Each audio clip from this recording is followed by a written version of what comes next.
Ritter, thank you for joining us. Thanks for having me. Can you discuss your own kind of evolution when it came to Iraq and WMDs? Sure. Before I went to Iraq, I helped write the book on on-site inspection as an inspector with the United States military operating in the former Soviet Union, implementing the Intermediate Nuclear Forces Treaty. Prior to that, the notion of having live inspectors on the ground checking out compliance verification of an arms control treaty didn't happen. Nobody trusted them. They all thought they were going to be spies. So, I had a lot of experience doing on-site inspection. I helped write the book for on-site inspection. And when I was invited to join the United Nations to set up an intelligence unit in August of 1991, the UN doesn't do intelligence. They don't. That's not their job. Normally, they get assistance from other nations. But we had a situation where, by the time I was invited, the inspectors had been on the ground in Iraq. This is after the end of the Gulf War, when the world found that sanctions couldn't be lifted against Iraq until they had been disarmed of their weapons of mass destruction, chemical, biological, nuclear, long-range ballistic missiles. A lot of people say, today there's this thing, well, there were no WMD in Iraq. No. There were a lot of WMD in Iraq. Iraq was overflowing with them. They had massive chemical weapons program. They had a gigantic long-range missile program. They had a nuclear weapons program that was 6 months away from reaching fruition. And they had an ongoing biological weapons program. They failed to declare their biological weapons program. They failed to declare their nuclear weapons program. They underdeclared their chemical and ballistic missile program. So the inspectors were beating their heads against the wall, literally. And one of the problems we had now is how to uncover the lies. That's where I came in. I was brought in to create an intelligence unit that would receive information, turn this information into inspection data that would be handed over to inspectors. Eventually, what happened is, because of my experience as an inspector, I didn't just get the intelligence, I did the inspection. So I was in charge of the entire cycle, receiving data, focusing the data into a target, inspecting the data, collecting more data, coming back, reevaluating in the cycle.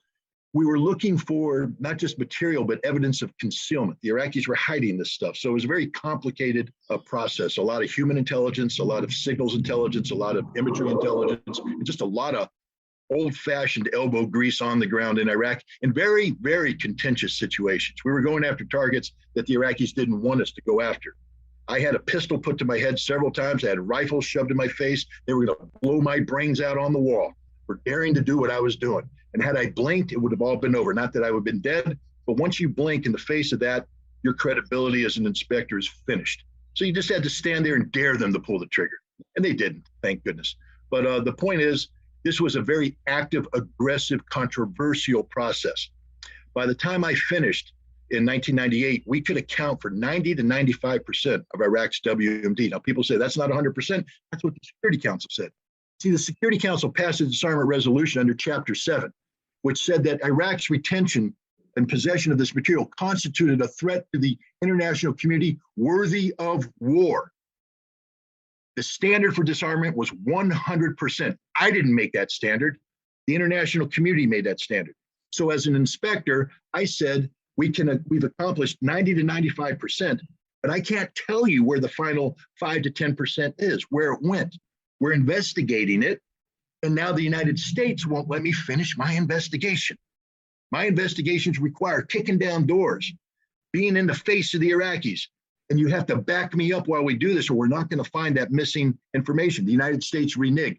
They weren't interested in the truth, because had I found the remaining 5 to 10%, and we were close to finding the remaining 5 to 10%, then they would have to lift the sanctions. And now Saddam Hussein is no longer constrained. He's welcome back to the international community. U.S. goal was never disarmament, it was always regime change. So when I resigned, I pointed out to everybody, the U.S. government was stopping the process of inspection. And as long as they stopped the process of inspection by their own laws, by their own rules, Iraq represented a threat to international peace and security, because the standard was 100%. I was defending the inspection process. My goal was to get inspectors back into Iraq to finish the job free of interference from either the Iraqi side or the United States. I was defending the inspection process. In December 1998, the United States pressured the inspectors to go back into Iraq one last time, this time for the purpose of setting up a confrontation that would be used by the United States to kick the inspectors out, then bomb Iraq using the intelligence gathered by my team to target Saddam Hussein. Regime change. This failed. It was Operation Desert Fox, 72-hour bombing campaign. When that happened, I said, we're no longer in the business of trying to get inspectors back in. The United States just killed them. So now we have to talk about how do we bring this issue to a close? And that's where I reevaluated. I said, we're no longer bound by the 100% standard. We now have to talk about reality. And the reality is when we can have 90 to 95% of their material accounted for, mitigate against the unaccounted for material by monitoring the totality of Iraq's industrial infrastructure and knowing that what was not accounted for has a lifespan. And we're now 8 years into this process. So any chemical agent that was held onto is probably not valid. No biological agent's valid. Missiles that were taken apart and buried underground or corroded. There is no WMD threat. So I said, rather than have a quantitative analysis, which is accounting for every nut, bolt, and screw, why don't we bring in a qualitative analysis? And I wrote a paper. It was published in Arms Control Today in June of 2000. The case for the qualitative disarmament of Iraq. You know what's interesting about that paper? The very argument that I lay out in 2000 was the final CIA assessment released in 2005 when they said there were no WMD in Iraq. So that's my evolution on it. I've been assiduous with the facts, a stickler for integrity. People say you flip-flopped. I didn't flip-flop. Yeah. The world flip-flopped. The world went from supporting disarmament to supporting regime change, and the inspections were thrown, into the fire. So be it. And let me ask you about the impression you formed of Joe Biden throughout this period. You came face to face in a Senate hearing where he brought you to testify, and the footage of it shows that he was very condescending towards you. He called you Scotty boy. I respectfully suggest they have a responsibility slightly above your pay grade. Slightly above your pay grade. To decide whether or not to take the nation to war alone, or to take the nation to war partway, or to take the nation to war halfway. That's a real tough decision. That's why they get paid the big bucks. That's why they get the limos and you don't. I mean this sincerely. I'm not trying to be flip, because I think, and that's why I said at the outset, the reason why I'm glad you did what you did, we should come to our milk. We should make a decision. But in terms of whether the Secretary of State has no more to consider than you do as the arms inspector, you didn't get in, didn't get my job done, get me in. Period. You made the deal, right? That's the deal. A deal's a deal. Get me in. Scott Ritter, I'm ready to go.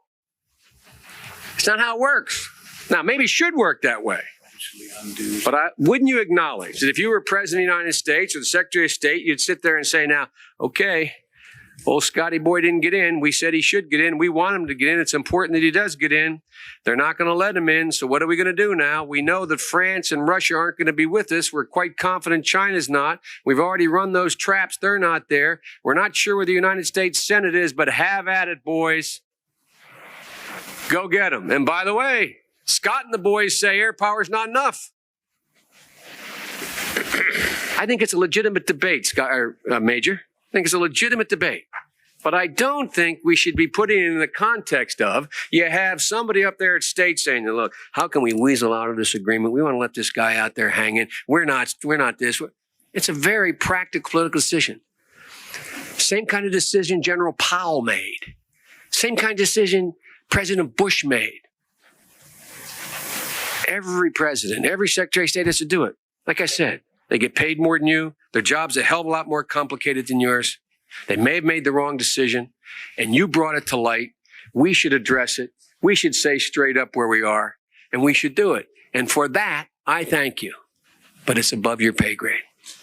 It's essentially mocking what you were trying to do, which is get UN weapons inspectors on the ground and avoid a war. So based on that experience, what opinion did you form of Joe Biden? How do you see him today as he presides over the U.S. role in the proxy war in Ukraine? Prior to my resignation, and then literally within 2 weeks of my resignation, testifying before a joint committee of the United States Senate, the first time ever the Senate Foreign Relations Committee and the Armed Services Committee had come together in a joint hearing. That's pretty intimidating for a guy who's tried to avoid the spotlight. I can't say that I was a big player in American politics. I was cognizant of, things. I took government 101 in college, but my job was disarm. My job was arms control. My job was the military, fighting wars. Let the Congress guys do this. But now I was asked by the Senate to testify, and I knew that this was going to be politically contentious. I actually asked to be subpoenaed because that way, when I appeared, it wouldn't appear that I'd be at the guest of any party. I would be there, compelled by a congressional. They said, no, we don't want to treat you that way. We want you to come. But it was a Republican-controlled Senate. Trent Lott was the majority leader at that time, and it was a Democratic president whose policies I was attacking.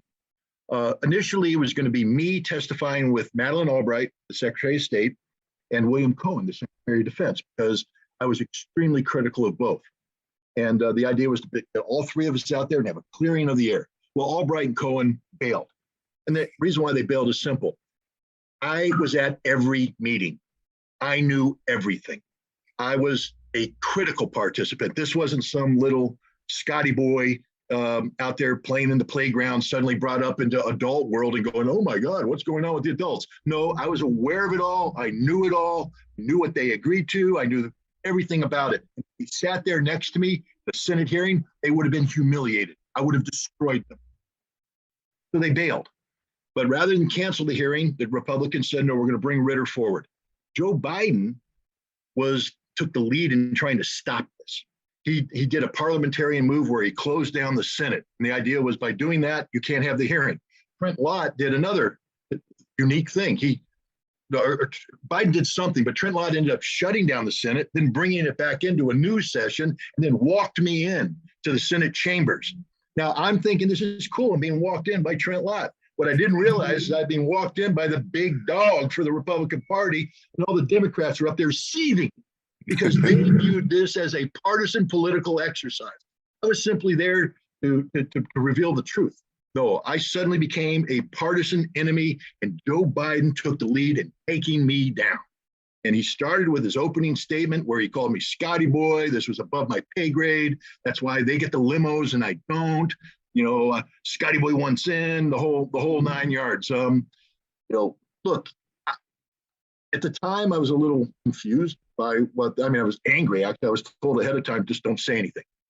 So I just had to sit there and take it. Later on, other senators came to my defense, and it was a bad day for Joe Biden. He actually got hammered. If you take a look, the Washington Post, the New York Times, Wall Street Journal, everybody wrote op-eds slamming him.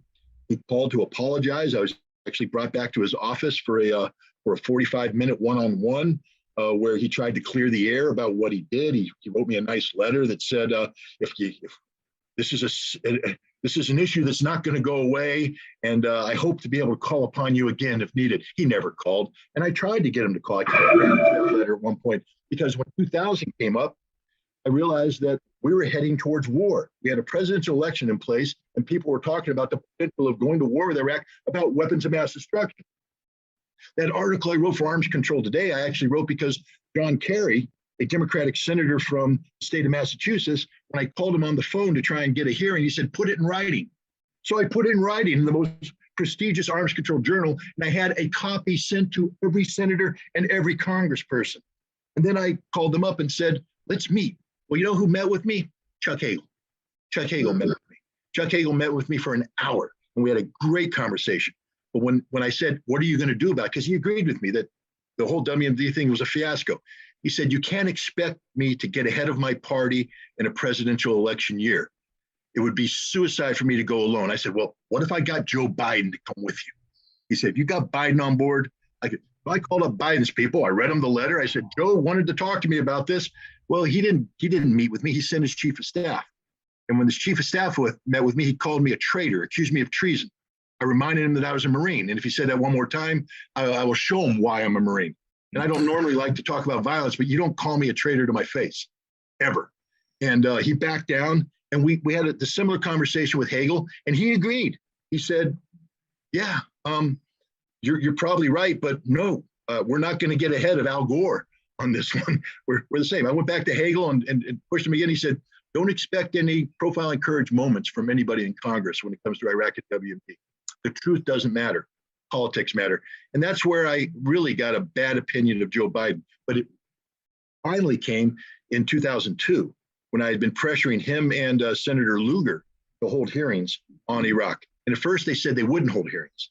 And then at the last second, they agreed to hold hearings, but they excluded me. They excluded anybody who had a counter narrative than the one that they were pushing. Instead, there was a kangaroo court. They brought in people who just simply hit their talking points home. And then Biden turned around and voted for a war. So you ask me where I stand with Joe Biden? The Marine in me says he stinks. He sucks. He's the worst because he went to war knowing it was a lie, not maybe. He knew it was a lie. His chief of staff told me he knew it was a lie. And yet he held a hearing that lied to the American people about a threat that put Marines, soldiers, sailors, and airmen's lives at risk. Not hypothetically, people died. People died in Iraq, and not just our people, Iraqis. They didn't deserve this, but they got it. And the person that gave it to them, Joe Biden, he's the president of the United States today, and I have zero use for the man. There, that's about as honest as I can get.